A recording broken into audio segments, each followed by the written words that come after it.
ಯಜಮಾನ. ಹೀಗೆ ಆಹಾರವನ್ನು ಪ್ರಚಾರದ ಸರಕಾಗಿ ತೋರಿಸುವುದರ ಮನಸ್ಥಿತಿ ಬದಲಿಸಬೇಕು. ಇಂಥದ್ದೊಂದು ವಿಚಿತ್ರ ಆಚಾರಕ್ಕೆ ವಿಕೇಶಿ ಮಾಡಬೇಕೆಂಬುದು ನಮ್ಮ ನೀತಿ.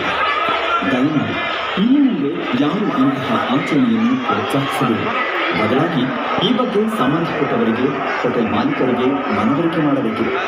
ಈ ವಿಷಯವನ್ನು ನಾವು ಸರ್ಕಾರಕ್ಕೆ ಹಾಗೂ ಹೋಟೆಲ್ ಉದ್ಯಮಕ್ಕೆ ಸಂಬಂಧಿಸಿದ ಇಲಾಖೆಗಳಿಗೆ ಮನವರಿಕೆ ಮಾಡುವ ಮೂಲಕ ಆಹಾರವನ್ನು ಪ್ರದರ್ಶನಕ್ಕಿರುವ ಕೆಟ್ಟ ಸಂಪ್ರದಾಯಕ್ಕೆ ಸರ್ಕಾರ ನಿಷೇಧ ಹೇರಬೇಕು ಎಂದು ಎಲ್ಲರೂ ಒತ್ತಾಯಿಸಲಿದ್ದೇವೆ.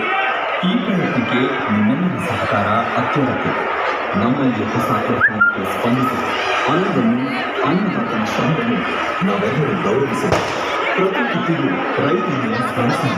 ಧನ್ಯವಾದದೊಂದಿಗೆ ಯಾವ ಮಣ್ಣಲ್ಲಿ ಯಾವ ಬೆಳೆ ಬರುತ್ತೆ, ಯಾವ ಬೆಳೆಗೆ ಯಾವ ಗೊಬ್ಬರ ಹಾಕಬೇಕು ಅಂತ ಗೊತ್ತಿದೆ ಗೊತ್ತಿಲ್ಲ ಅಂದರೆ ನಾನು ಇದೇ ನಾವು ಕೃಷಿ ಮೇಳ ನಡೀತಾ ಇದೆ.